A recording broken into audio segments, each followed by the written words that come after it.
नमस्कार, मैं CS भारद्वाज। सामाजिक परिवार के सभी दर्शकों को मेरा नमस्कार।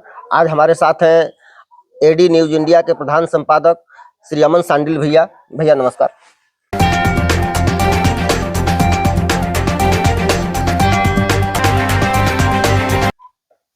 भैया, इस लोकसभा चुनाव में मोदी जी अपना 10 साल का कार्यकाल पूरा करके आए हैं और जो भी काम उन्होंने किया है वो अपने कामों को गिना रहे हैं। बीजेपी भी उसको गिना रही है और विपक्ष उन पे तरह तरह के आरोप लगा रहा है कि कुछ नहीं हुआ, क्या हुआ। आप इसको मोदी जी के 10 साल के कार्यकाल को किस तरह से देखते हैं? देखिए, मीडिया में होने के नाते हम लोगों को बिल्कुल न्यूट्रल बात करनी चाहिए और मैं न्यूट्रल ही बात करूंगा जी। ठीक है ना। अगर मोदी जी ने जो काम किया है उसकी मैं तारीफ करूंगा, जहां कमी रह गई मैं उसकी आलोचना करूंगा। बिल्कुल, ये होना भी चाहिए।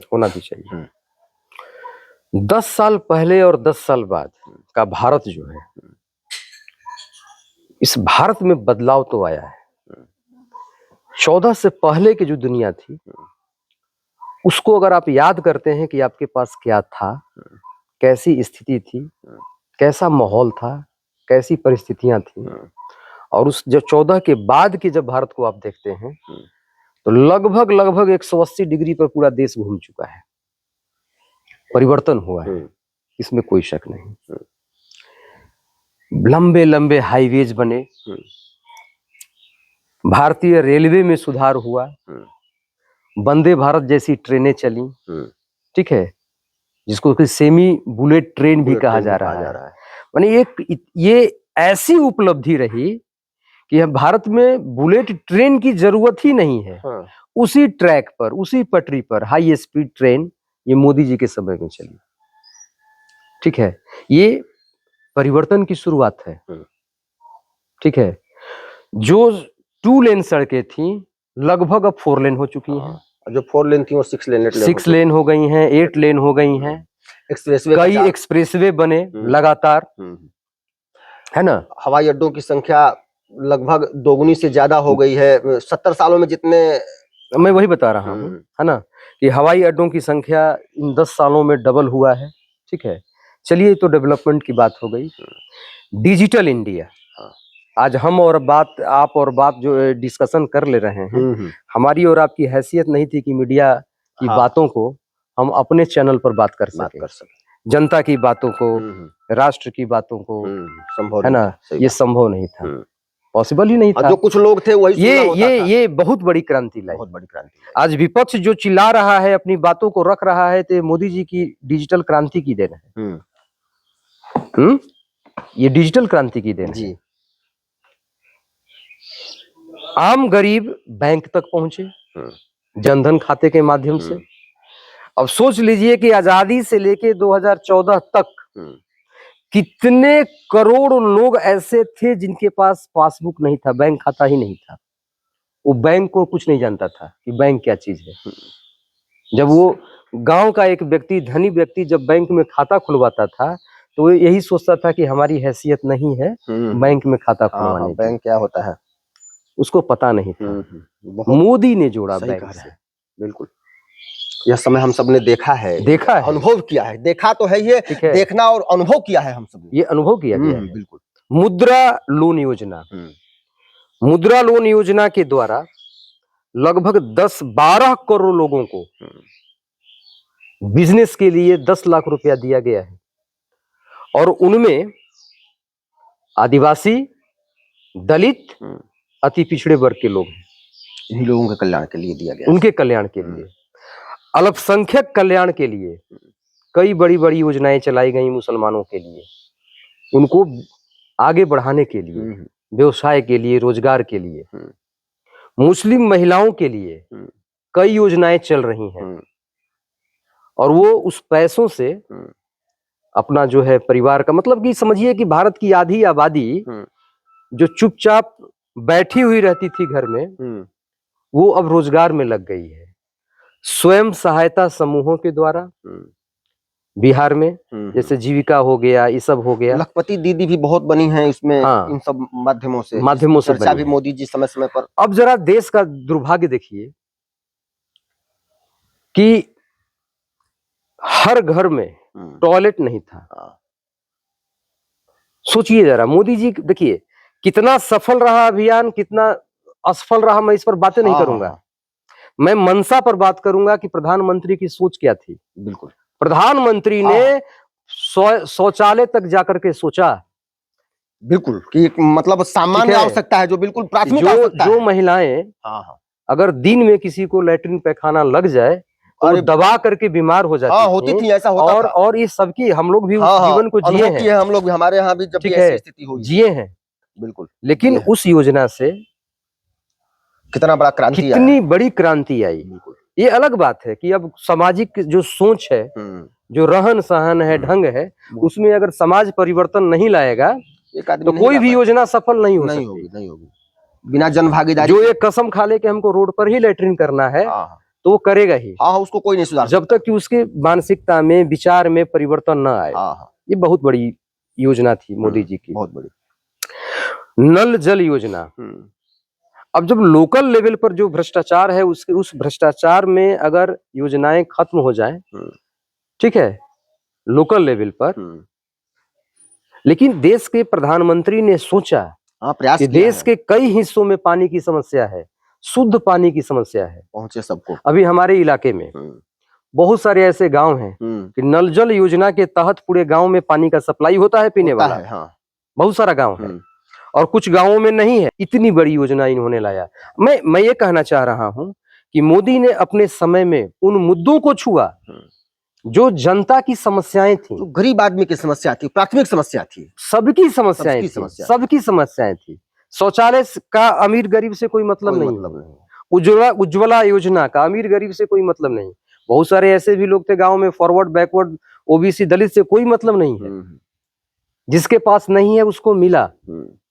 बात समझ गए? गरीब जो लोग हैं उनको मिला। ठीक है, उज्ज्वला योजना हो, मुद्रा योजना हो, और सबसे बड़ा मोदी जी ने क्रांति लाया कि गांव की स्थिति ऐसी है कि 50-100 रुपया भी नहीं रहता है कि अगर इलाज कराना हो, सर्दी जुकाम खांसी बुखार कुछ हो जाए, या कुछ ऐसे रोग हो जाएं कि 10,000 अगर खर्च करना हो तो 10% सूद पर पैसा लेकर के लोग इलाज कराने जाते थे। आज सबको 5 लाख का जो हेल्थ बीमा स्कीम है ना, अभी कुछ दिन पहले, चुनाव से पहले घर घर जा करके और सबका बनाया गया, अभियान चला, जो हेल्थ कार्ड है सबका अभियान के तहत बनवाया जा रहा है लगभग गांव। तो सोचिए कि एक गरीब आदमी को, एक व्यक्ति को अगर 5 लाख की सहायता मिलती है तो उस व्यक्ति के लिए जिसकी हैसियत 1000 में नहीं है, उसको अगर 5 लाख रुपए की सहायता मिलती है तो कितनी बड़ी योजना है ये एक आम आदमी के लिए। बहुत बड़ी योजना, मतलब हमको लगता है कि पूरी दुनिया में इस तरह की योजना शायद नहीं। इस योजना को ओबामा अपने समय में ओबामा केयर के नाम से चलाए थे और अमेरिका जैसा देश फ्लॉप कर गया, नहीं झेल पाया। और भारत है, भारत है और मोदी सरकार है कि इस योजना को चला रही है और बखूबी से इसको पटल पे क्रियान्वित भी है, दिख रहा है, क्रियान्वित भी है, उसका लोग फायदा भी उठा रहे हैं। बिल्कुल। अब इसको कोई नेगेटिव देखे या इसको, ठीक है, ये मोदी की उपलब्धियां हैं। विपक्ष के पास अगर इन चीजों पर अगर विपक्ष को घेरने का प्रयास कीजिएगा तो विपक्ष कुछ अलग उलझुल बहानाबाजी करके इन मुद्दों से अलग हो जाता है। ठीक है, और वो वहां पर क्या लाएगा, हमारा आरक्षण खतरे में है, हमारा संविधान खतरे में है, जबकि ऐसी कोई बात नहीं है। संविधान को खतरे में कौन डाल सकता है? आरक्षण, जब मोदी जी बोल चुके हैं कि आरक्षण जब तक मैं हूं तब तक रहेगा। मोदी जी ने धार्मिक आधार पर आरक्षण का विरोध किया कि जब बाबा साहब अंबेडकर ने धार्मिक आधार पर आरक्षण का विरोध किए थे तो हम क्यों नहीं करेंगे? होना भी नहीं चाहिए धार्मिक आधार पर। एक प्रश्न मेरा ये है, उज्ज्वला योजना, आयुष्मान कार्ड योजना, उसके बाद नल जल, चाहे जो भी योजनाएं हैं, इसमें कहीं किसी के साथ वर्गीकरण तो है नहीं, चाहे वो हिंदू हो या मुसलमान हो, सबको मिला है। सबको मिला है। और मुझे लगता है कि जो रिपोर्ट्स है देश में, मुसलमानों के कल्याण के लिए जितनी योजनाएं और जितना सहयोग या जितना आगे बढ़ के मोदी सरकार ने काम किया है पिछले 70 सालों में, पीछे की सरकारों ने उतना काम नहीं किया है। उन्होंने सिर्फ हज सब्सिडी एक दिया, उसके अलावा मुसलमानों को अगर कहीं कुछ दिया हो तो मुझे तो नहीं दिखता कि कहीं कुछ दिया है।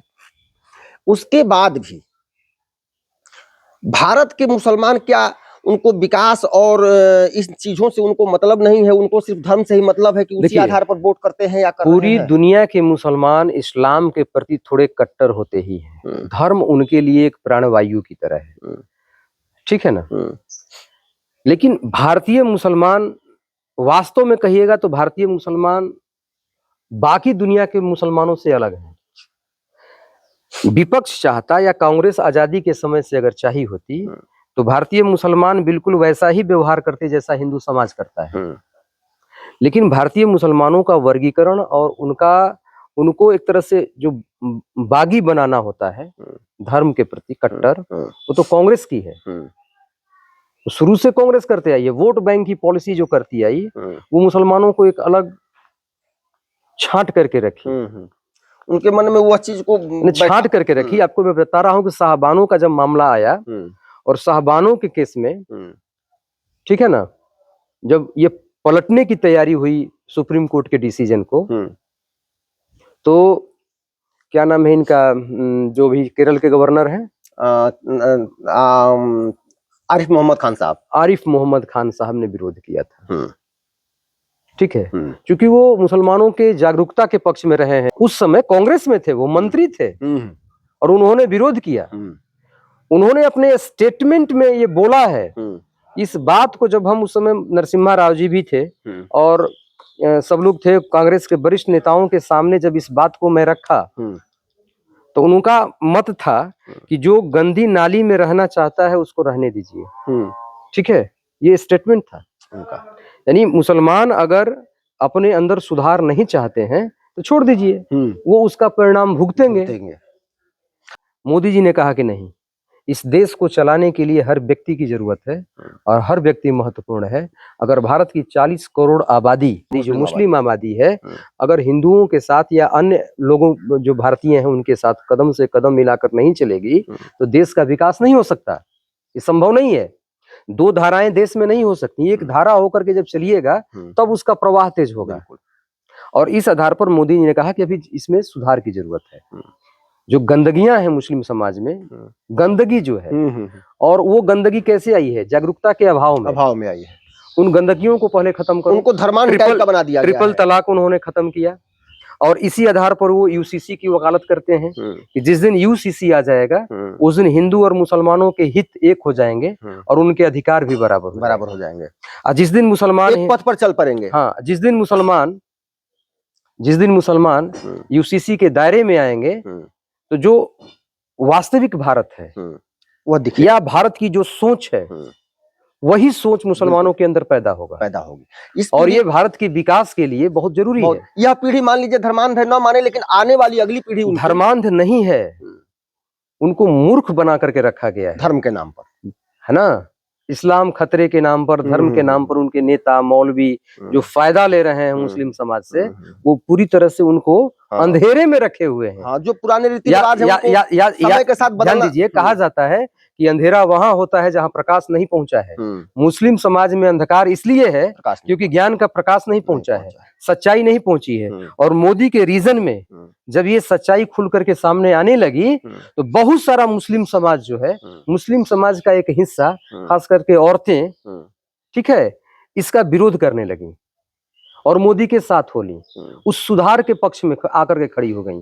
क्या मोदी के आने से पहले किसी मुस्लिम महिला को सुधार के पक्ष में बोलते हुए देखे थे आप? आज खुल करके बोलती हैं, खुल करके वोटिंग करती हैं, अपने अधिकार के लिए लड़ने लगी हैं, अपने समाज की सुधार के लिए लड़ने लगी हैं, बहुत सारी महिलाओं की भागीदारी के लिए लड़ने लगी हैं, ठीक है। उससे आज से मतलब 5 साल पहले कोई मुस्लिम महिला आज चाहे सोशल मीडिया हो या न्यूज में जितना प्रखर होके बोल रही हैं, बहुत सारी ऐसी महिलाएं हैं, मुस्लिम महिलाएं, जो बोल रही हैं और उस बुराई को भी चाह रही हैं कि वह इस्लाम से निकले या दिखने, वो चाहती थी बोलना फिर भी नहीं बोल पाती थी। तो देखिए, अब मोदी के समय में सारी सुधार तो आया है, इसमें कोई शक नहीं है। और मिला जुला करके जो आपने कहा कि विपक्ष क्यों इतना हमलावर है मोदी संविधान को लेकर के, आरक्षण को लेकर के, तो विपक्ष के पास अभी एक ही मुद्दा बचा हुआ है, रणनीति बची हुई है, भ्रामक मुद्दा, बल्कि भ्रामक, जो अंग्रेजों का रणनीति था, फूट डालो शासन करो। फिर जातियों में, जो मोदी के समय में जातियां धीरे धीरे, जातिवाद खत्म हो रहा था राजनीति से, समाज से भी, उसको अब ये लोग फिर बढ़ाने का प्रयास कर रहा है। तो ये भारतीय समाज के हित में नहीं है। मैं नहीं मानता मोदी सत्ता में रहे न रहे, अलग बात है, लेकिन जनता का जो निर्णय होगा, है ना, आज इस चुनाव में जनता का जो भी निर्णय होगा वो भारत को बदलने वाला निर्णय होगा। अब भारत जो बदलाव के दौर में है, बदलाव दो तरह से होता है, या तो हम पीछे चले जाएं, वो भी बदलना हुआ, पलट जाना, विकास से उतर जाना, और नहीं तो जो चल रहे हैं उसमें और तेज रफ्तार से चलना। तो बदलाव तो होगा, अब ये जनता के हाथ में है। जनता किस तरह का बदलाव चाहती है, एक सशक्त भारत चाहती है या एक मजबूर भारत चाहती है? मजबूत भारत या मजबूर भारत, ये जनता के हाथ, ठीक है, ये जनता के हाथ में है। दरअसल आज बड़ा अच्छा संजोग है कि हम लोग आपके यहाँ बैठे हुए हैं, और आप उस लोकसभा सीट के रहने वाले हैं जहां से कभी मीरा कुमार सांसद हुआ करती थी।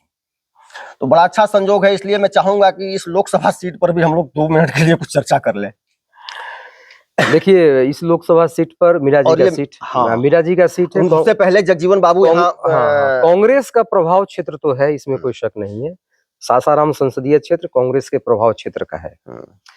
बीच बीच में यहाँ से मुनीलाल राम भी सांसद रहे, और छेदी पासवान भी भाजपा के सीट पर 2 बार ऐसे जनता दल से भी छेदी रहे हैं, छेदी प्रसाद पासवान जी, और इधर 2 बार से बीजेपी से सांसद थे।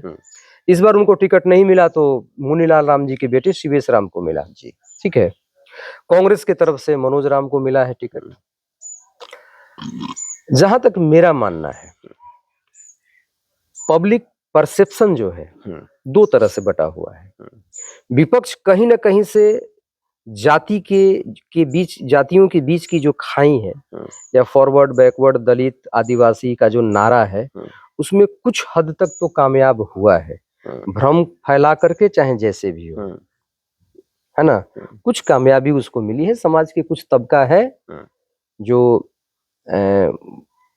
उस भ्रम में वो शामिल भी हैं, ठीक है। इसलिए यहाँ का जो स्थिति है, थोड़ी लड़ाई, मुझे जो लग रहा है, शुरू में लग रहा था कि भाजपा आसानी से सीट निकाल लेगी, लेकिन लड़ाई है यहाँ कांग्रेस में, बीजेपी में। 1 मिनट, लड़ाई है। शिवेश राम के पक्ष में मुनीलाल राम जी का जो काम है यहाँ, खास करके दुर्गावती जलाशय को लेकर के जो उन्होंने काम किया था, लोग उसको याद करते हैं। तो शिवेश राम के पक्ष में ये जा रहा है, ठीक है। लेकिन अगर जातिगत स्तर पर देखिएगा तो दलित बिरादरी में सब नहीं, जो रविदास बिरादरी है ना, जिनको हम राम कहते हैं, चर्मकार, अधिकतम उनका जो प्रतिशत है वो मनोज राम के साथ है, कांग्रेस के साथ है। मानकर चलिए 60 और 40, 60% उनका झुकाव कांग्रेस की तरफ है, 40% वोट बीजेपी को जाएगा। दलित में पासवान वोटर मुझे लगता है कि 80% बीजेपी के साथ जाएगा, 20% कैडर वोटर इधर उधर चिटकता है, ठीक है। इस कंस्टिट्यूएंसी में 60% कुशवाहा वोट कांग्रेस के पक्ष में जाएगा, लेकिन 40% बीजेपी के साथ आएगा, ये भी तय है। कुछ ऐसे क्षेत्र हैं जहां से सूचनाएं मिल रही हैं, है ना, जो अति पिछड़ा वोट है, इसको फ्लोटिंग वोट भी मान सकते हैं, ये टुकड़ों में बटे हुए हैं। उन पर नीतीश जी का अच्छा खासा प्रभाव रहा है। वो प्रभाव, नीतीश का जो प्रभाव है, अभी टूटता हुआ दिख नहीं रहा है, अभी वो उनके साथ इंटैक्ट है। वो इस बीजेपी के पक्ष में वो जाने की उसकी उम्मीद ज्यादा है।